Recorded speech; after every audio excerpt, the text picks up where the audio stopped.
வெளிநாட்டிலிருந்து வரக்கூடிய ஊடுருவல்காரர்களை இப்படி வாக்காளர் பட்டியலில் சேர்க்கின்றன, அவர்களை பாதுகாக்கின்றன என்றெல்லாம் சொல்லி ஒரு பிரதமர் புரளியாகவே பேசுகிறார்.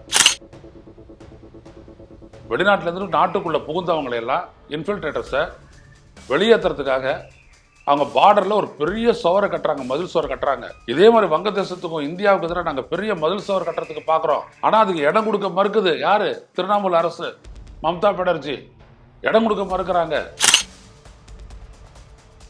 திருவிழாண்டத்தில் கோயிலில் வெளியிலலாம் இருக்கிறாங்கல்ல, கடைகள்லாம் போட்டிருப்பாங்க, ஜனங்க வந்துவிட்டு போயிட்டு இருப்பாங்க. அதனால் எல்லாரும் கோயிலுக்கு போங்க அப்படின்னு சொல்லிட்டு உள்ள போங்கன்னு அடிச்சு துரத்துனா நம்ம ஏற்றுக்குவோமா? ஆனால் முஸ்லீமுக்கு எதிராக வந்துட்டு யோகி ஆதித்யநாத் அதை செய்கிறார். ஸோ இந்த முஸ்லீம் பாப்புலேஷன் பிஜேபிக்கு எதிராக தான் ஓட்டு போடும். மீதி இருக்க 60% இந்து பாப்புலேஷன் டிவைட் ஆகும். பிஜேபி, காங்கிரஸ், அப்புறம் திரிணாமுல் காங்கிரஸ் டிவைட் ஆகும். ஆனால் இந்த முஸ்லீம் பாப்புலேஷன் ஓட்டு யாரு கிடைக்குது அவங்க ஜெயிச்சிருவாங்க. இதுதான் பிஜேபிக்கு பிரச்சனை. இப்போ புரியுதுங்களா அரசியல் எங்க இருக்குதுன்ட்டு? பல்தானோ தோர்கார் சாய் பிஜேபி சர்க்கார் அப்படின்னு சொல்லிட்டு போறாரு. பிஜேபி சர்க்காரை வச்சுட்டு ஒரு மாநிலமும் என்ன கிழிக்குதுன்றதை நீங்க பார்த்துட்டு இருக்கிறீங்க. படிப்பா கிடையாது, மருத்துவ வசதியா கிடையாது, வேலையா கிடையாது, தனிநபர் வருவாயா கிடையாது. என்ன கேட்ட டபுள் என்ஜின் சர்க்கார். அந்த அரக்கனுடைய உயிர் 7 கடல் 7 மலைகளை தாண்டி அங்கே இருக்கக்கூடிய ஒரு பெரிய மலையினுடைய ஒரு குகையில் இருக்கக்கூடிய ஒரு கிளியினுடைய தலையில இருக்குது அவனுடைய உயிர். அந்த கிளியை பிடிச்சி நசிக்கிட்டோம் அப்படின்னோம்னா இந்த அரக்க செத்து போயிடுவான்னு சொல்லிட்டு கதை விடுவாங்க இல்லையா? அந்த மாதிரி இந்த மோடி, இந்த அமித்ஷா, இந்த பிஜேபி, இந்த ஆர்எஸ்எஸ், இந்த மதவாதம், இவங்களுடைய அந்த சாமியார் பயல்கள், இவங்க எல்லாரும் இந்த தத்துவம் எல்லாத்துக்கும் ஒன்னே ஒன்று என்னன்னா, எல்லாம் அந்த இவிஎம்ல இருக்கக்கூடிய சின்ன சிப்புல இருக்குது. உடல் வலிமையை உறுதி செய்யும் சிலாஜித், கவனத்தை மேம்படுத்தும் அஸ்வகந்தா மற்றும் உயிர் சக்தியை பெருக செய்யும் சஃபேடு முஸ்லி போன்ற இமயமலையின் உணவுப் பொருட்களை கொண்டு வந்து மிஸ்டர் பர்ஃபெக்ட் உருவாக்கப்பட்டுள்ளது. உங்கள் முழு குடும்பத்தின் ஆரோக்கியத்தை மா நேச்சுரல்ஸ் மூலம் உறுதி செய்திருங்கள். 100% இயற்கையான மூலிகை பொருட்கள் மூலம் உருவாக்கப்பட்ட மிஸ்டர் பர்ஃபெக்ட் மற்றும் மிஸ் பர்ஃபெக்ட் தலைமுறையாக குடும்பங்களின் உடல் வலிமை, மன வலிமை மற்றும் மகிழ்ச்சியை பெருக செய்கிறது. உங்கள் மகிழ்ச்சியான பயணத்தை துவங்க www.mannaturals.com என்ற இணையதளத்தை பார்வையிடவும் அல்லது வாட்ஸ்அப் எண்ணிலும் தொடர்பு கொள்ளலாம்.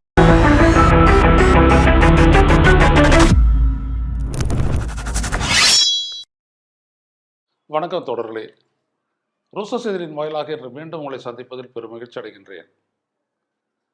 மேற்கு வங்கமாக இருந்தாலும் சரி, பீகார், அஸ்ஸாம், எந்த மாநிலத்திற்கு போனாலும் பிரதமர் மோடி அவர்கள் அங்கே வெளிநாட்டிலிருந்து வந்த ஊடுருவற்காரர்கள் நமது மக்கள் தொகையினுடைய தன்மையையே மாற்றிவிட்டார்கள், அவர்கள்தான் வாக்காளர் பட்டியலில் இடம்பெற்று விட்டார்கள், அதன் மூலம் அவர்கள் அரசியலை நிர்ணயிக்கின்றார்கள்.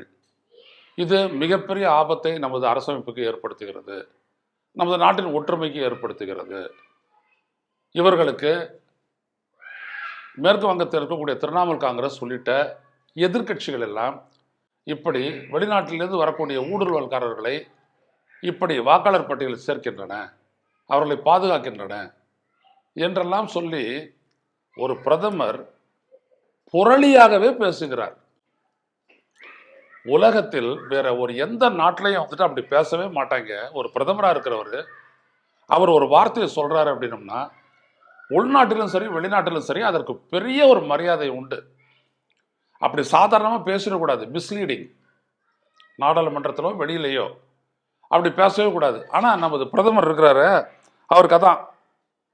இதே மாதிரி தான் இந்த பிஜேபிக்காரங்க, பிரதமர், அமித்ஷா எல்லாரும் வந்துட்டு பீகாரில் அவர் நின்றுட்டு கத்துனாங்க. அப்படியே இன்ஃபில்ட்ரேட்டர்ஸ் அப்படியே மேற்கு வங்கத்திலேருந்து அது பங்களாதேஷ்லேருந்து பூந்தவங்க இவங்க வந்து இந்த ஓட்டரில் இடம் பிடிச்சிருக்கிறாங்க. அவரோட சேர்ந்து தேர்தல் ஆணையர், தலைமை தேர்தல் ஆணையர் ஞானேஷ்குமார் உள்ள வந்துட்டாங்க. அவங்கள நீக்கிறதுக்காக தான் இந்த எஸ்ஐஆர், ஸ்பெஷல் இன்டென்சிவ் ரிவிஷன், வாக்காளர் பட்டியல் தீவிர திருத்த திட்டம் நடவடிக்கை அப்படின்னு அவர் வேற அவர் பங்குக்கு வேற சேர்த்தாரு. கடைசியில் எல்லாம் முடிச்சுட்டு பீகாரில் எடுத்து பார்த்தா எவ்வளோ பேர் இன்ஃபில்ட்ரேட்டர்ஸ் இருக்கிறாங்க, ஊடுருவல்காரர்கள் எவ்வளவு பேர் வங்கதேசத்தவர்கள் இந்த வாக்காளர் பட்டியலில் இருக்கிறாங்கன்னா பேச்சு மூச்சே இல்லை, எதையுமே சொல்லலை, முடிஞ்சு போச்சு.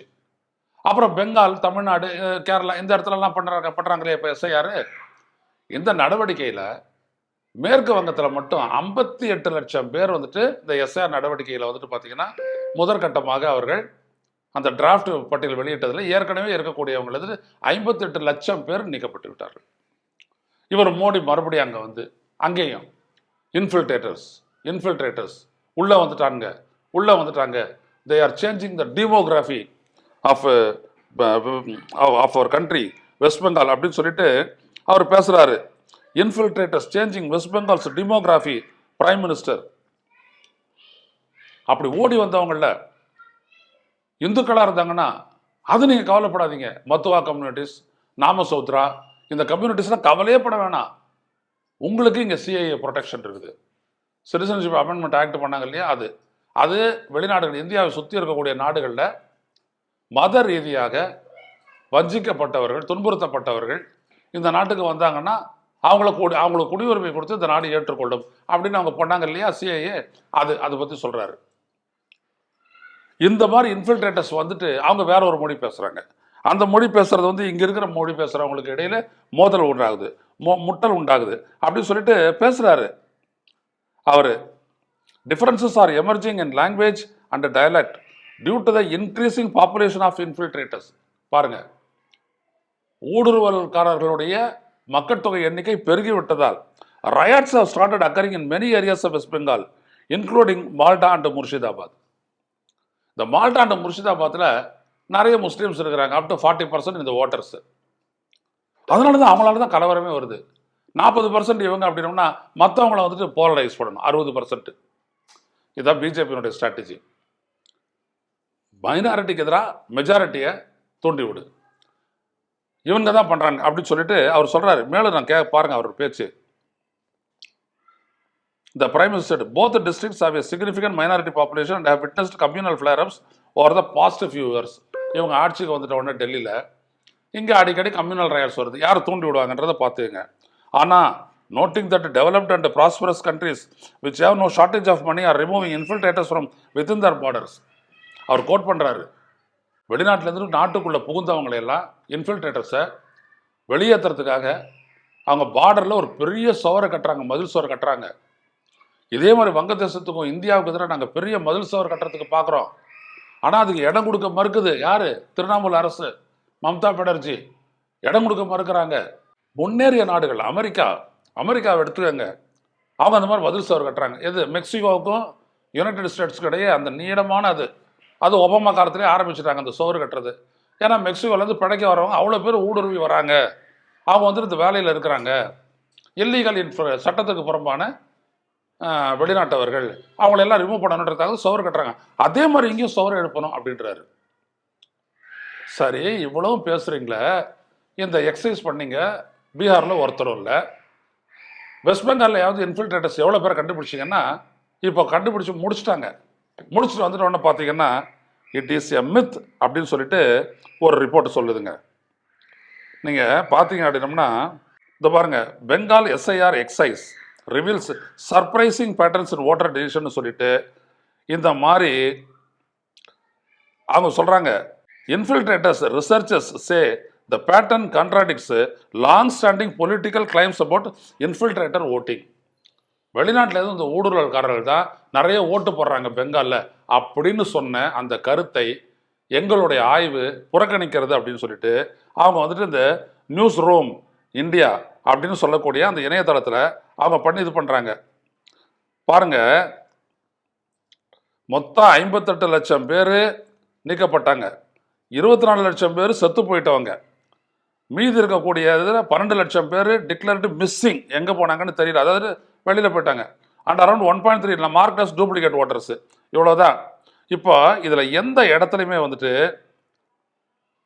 பார்த்தீங்க அப்படின்னம்னா இப்படியெல்லாம் ஒன்றுமே இல்லை அப்படின்னு சொல்லிட்டு அவங்க தெளிவாக மாவட்ட வைஸ் போடுறாங்க.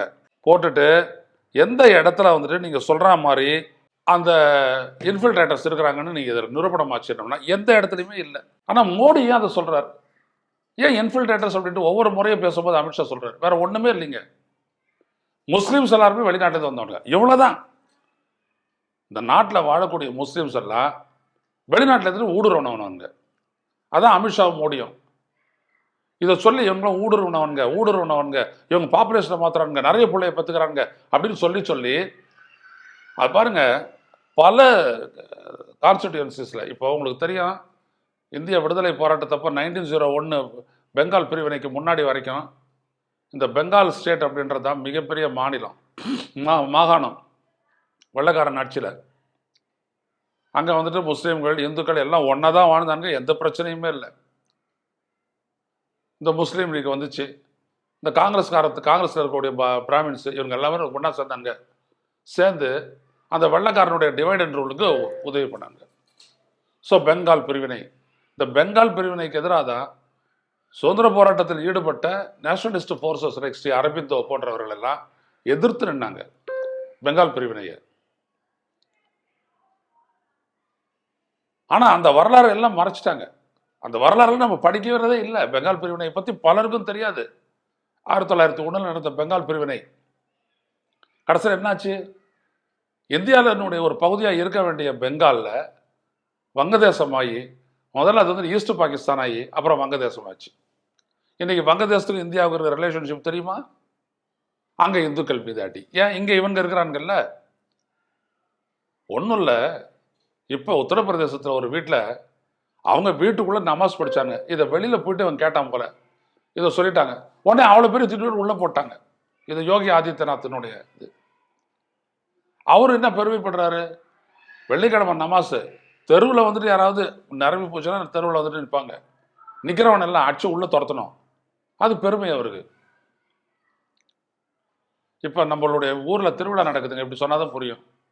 திருவிழா நடக்குது, கோயிலில் வெளியிலலாம் இருக்கிறாங்கல்ல, கடைகள்லாம் போட்டிருப்பாங்க, ஜனங்க வந்துவிட்டு போயிட்டு இருப்பாங்க. அதனால் எல்லோரும் கோயிலுக்கு போங்க அப்படி சொல்லிட்டு உள்ளே போங்கன்னு அடிச்சு துரத்தனா நம்ம ஏற்றுக்குவோமான்ற.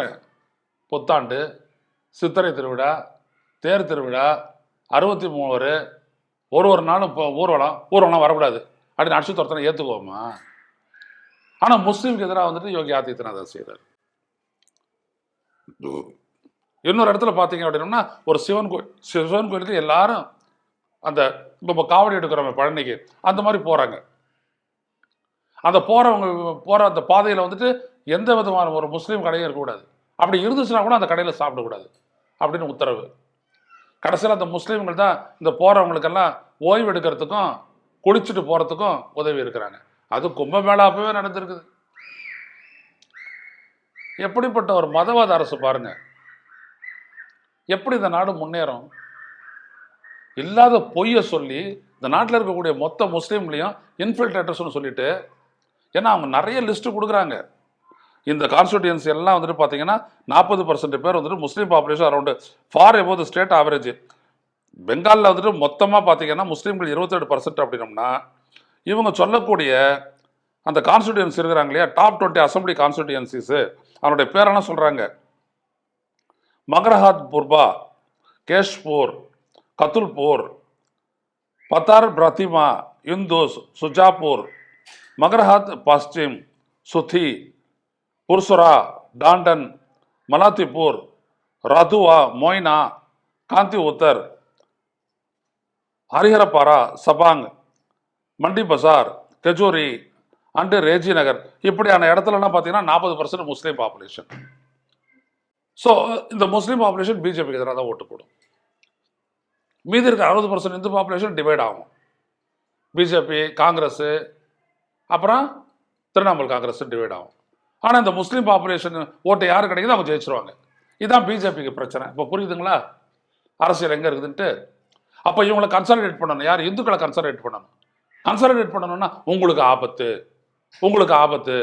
இதோ வந்துட்டானுங்க, இவ்வளோ இன்ஃபில்ட்ரேட்டர்ஸ் இருக்கிறான் அப்படி தொடர்ந்து சொல்கிறான். வங்கத்திலேருந்து வந்தவன் தானே இன்ஃபில்ட்ரேட்டர்ஸு. இங்கே வளர முஸ்லீம் எப்படா இன்ஃபில்ட்ரேட்டர்ஸ் அப்படின்னோம்னா பேச்சு இல்லை. ஆனால் இவங்க பேசும்போது இதைத்தான் அவரே பேசுகிறாரு. நீங்கள் நேற்றைய அந்த பேப்பரை நீங்கள் எடுத்து பார்த்தீங்க அப்படின்னோம்னா, இந்த இந்து பத்திரிகையில் நீங்கள் எடுத்து பார்த்தீங்க அப்படின்னோம்னா, PM மோடி ஸ்பீச்சஸ் நீங்கள் எடுத்து படிச்சிங்க அப்படின்னோம்னா இதே தான். நீங்கள் பயப்படாதீங்க. த constitution has provided them right to stay in India. யார்? அங்கேருந்து ஓடி வந்த இந்துக்களுக்கு. Modi has provided them full protection and CIA he said. யார்? நான் அவருடைய பேர் அவரே சொல்கிறாரு. மோடி உங்களுக்கான பாதுகாப்பை தர்றான், நீங்கள் ஒன்றும் கவலைப்படாதீங்க அப்படின்னு அவர் சொல்கிறாரு. இப்போ இந்த மாதிரி அவர் சொல்கிறாரு, need change, want BJP government. அவரே பல்தானோ தோர்கார் சாய் பிஜேபி சர்க்கார் அப்படின்னு சொல்லிட்டு போறாரு. பிஜேபி சர்க்காரை வச்சுட்டு ஒரு மாநிலமும் என்ன கிழிக்குதுன்றதை நீங்க பார்த்துட்டு இருக்கிறீங்க. ஒருத்தன் கூட முதல் 5 இடத்துல இல்லை. படிப்பா கிடையாது, மருத்துவ வசதியா கிடையாது, வேலையா கிடையாது, தனிநபர் வருவாயா கிடையாது.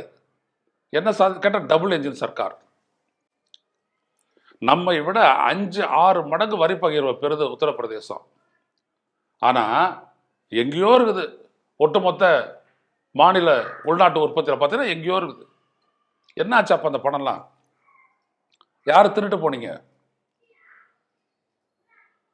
நமக்கு கொடுக்கக்கூடியது ரொம்ப கம்மி. நம்ம 9% கொடுக்குறோம். தமிழ்நாடு வரி பங்கு கொடுக்குதுன்னா 4% தான் நம்மளுக்கு திருப்பி தர்றாங்க. அப்புறம் தமிழ்நாடு கடன் வாங்குதுன்னா வேற என்ன பண்றது? கடன் வாங்கி தானே வாழணும். அப்படி கடன் வாங்கி வாடுற இடத்துலையும் வந்துட்டு பொருளாதார வளர்ச்சியில மேல இருக்கக்கூடிய மாநிலம் தமிழ்நாடு. இதெல்லாம் பத்தி பேசும்போது மோடியோ பிஜேபியோ வாயே திறக்கிறது இல்லை. ஆனா எங்கேயும் எஸ்ஐஆர் பண்ணியாச்சு. 97 லட்சம் பேர் நீக்கியாச்சு. அதில் 27 லட்சம் பேர் செத்து போனவங்க. மீதி இருக்கிறவங்க எவ்வளோ பேர்? 70 லட்சம் பேர். இந்த 70 லட்சம் பேர்ல 13 லட்சம் பேர் மறுபடியும் சொல்லிட்டான். மீதி எல்லாம் யாரு? ஷிஃப்ட் ஆனவங்க. எங்க போனாங்க யாருக்கும் தெரியாது. அதில் எவ்வளோ பேர் என்ன எதுவும் தெரியாது. நடந்திருக்குது. தேர்தல் நடந்தால் தான் தெரியும் என்ன ஆக போகுதுட்டு. திமுககாரங்களும் ஈக்குவலாக வேலை செஞ்சுருக்கிறாங்க. முடிஞ்ச அளவுக்கு அவங்க சேர்த்துருக்கிறாங்க, பண்ணியிருக்காங்க. இப்போ இந்த 18ஆம் தேதி வந்துட்டு, அடுத்த பிப்ரவரி 18ஆம் தேதி வந்துட்டு இறுதி வாக்காளர் பட்டியல் வெளியிடுது. அப்போதான் தெரியும் இவங்க எங்க சீக்கிரட்டா சேர்த்துருக்கிறாங்கன்ட்டு. அதுவும் குறிப்பாக பாஜக போட்டி போடக்கூடிய தொகுதிகள் இருக்கு இல்லையா, அது இன்னும் கொஞ்ச நாள் 23ஆம் தேதி வெளியிடுவாங்க. வர புதன்கிழமை வியாழக்கிழமை மதுராந்தகம் கூட்டத்தில் வந்துட்டு அந்த அணியில் யார் யாருக்கு எவ்வளோ இடம்னு அங்கே தான் தெரியும் இவங்களுக்கு எவ்வளோ இடம், எந்தெந்த தொகுதின்னு. அப்புறம் அந்தந்த தொகுதியில் பார்த்தீங்கன்னா அவங்க போட்டியிடக்கூடிய தொகுதியில் வாக்காளர்கள் அதிகமாவானுங்க. அதை உஷாராக கவனிக்கணும். திமுக தான் ரொம்ப உஷாராக கவனிக்கணும். இவ்வளோத்தையும் செய்கிறாரு ஒரு நாட்டினுடைய பிரதமர். எவ்வளவு கீழிறங்கி போய், அப்போ உனக்கு அந்த மக்களை பிளவுபடுத்தாமல் உன்னால் ஜெயிக்க முடியாது. அதானே மக்களை பிளவுபடுத்தணும், மதவாதம் வேணும், ராமர் வேணும், இவிஎம்மும் வேணும், எஸ்ஐஆரும் வேணும். இவ்வளோத்தையும் வச்சுதான் அவன் ஜெயிக்கிறான். இது அனைத்தையும் காலி பண்ணுறதுக்கு ஒன்று போதும். வாக்குச்சீட்டில் கொண்டு வந்துட்டோம் அப்படின்னோம்னா அடுத்த நிமிடம் இந்த கதைகள்லாம் சொல்லுவாங்களே, அந்த அரக்கனுடைய உயிர் 7 கடல் 7 மலைகளை தாண்டி அங்கே இருக்கக்கூடிய ஒரு பெரிய மலையினுடைய ஒரு குகையில் இருக்கக்கூடிய ஒரு கிளியினுடைய தலையில் இருக்குது அவனுடைய உயிர். அந்த கிளியை பிடிச்சி நசிக்கிட்டோம் அப்படின்னோம்னா இந்த அரக்கன் செத்து போயிடுவான்னு சொல்லிட்டு கதை விடுவாங்க இல்லையா.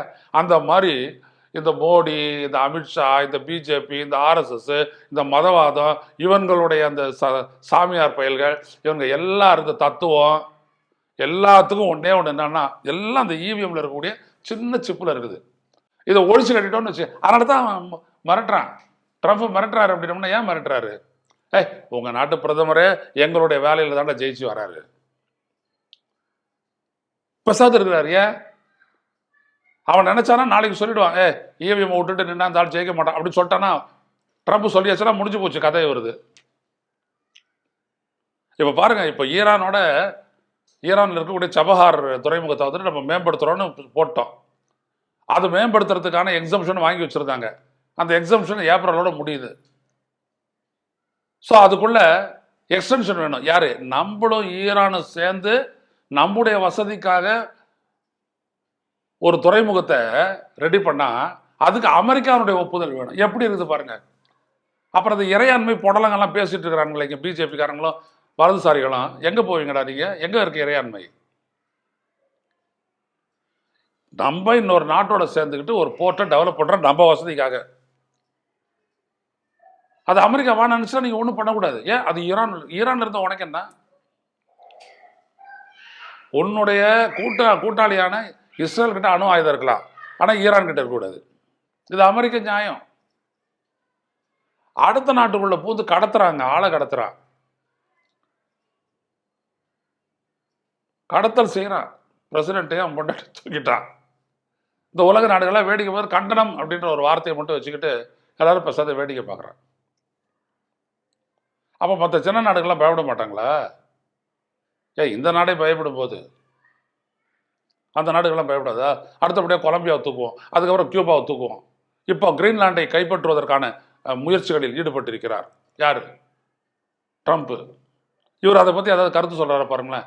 எதுவாக இருந்தாலும் பேசி தீர்த்துக்கலாம். பேசி எப்படி தீர்த்துக்குவேன்? எனக்கு கிரீன்லாண்டு வந்துட்டு வேணுன்றாரு, தூக்கி கொடுத்துருவீங்களா? ஜெய்சங்கர் சொல்றாரு. இப்படித்தான் போயிட்டு இருக்குது. பட் கேவலமான ஒரு அரசியலை இந்த நாட்டினுடைய பிரதமர் முன்னெடுக்கிறார். அந்த நாட்டு வளர்ச்சியை பற்றி ஒன்றும் இல்லை, ரூபாயினுடைய பணவீக்கம் எங்கேயோ போயிடுச்சு, ஆனால் வளர்கிறது பொருளாதாரம் சொல்கிறான். வறுமை கோட்டுக்கு கீழே வாடுறவங்களுடைய எண்ணிக்கை அதிகரிக்குது. 80 கோடிக்கு பேருக்கு மேலே வந்து ரேஷன் கார்டு. எல்லாமே divisive politics, divisive politics, divisive politics. அவ்வளோதான், தாண்டி ஒன்றுமே கிடையாது. நமது நாடு மிக வேகமாக பழைய காலத்தை நோக்கி தள்ளப்படுது. ஒரு மோசமான மதவெறி காலத்தை நோக்கி தள்ளி விட்டுறாங்க இவங்க. இதுலேருந்து நம்மளை நாமே காப்பாற்றிக்க வேணும். எப்படி செய்ய போகிறோம்?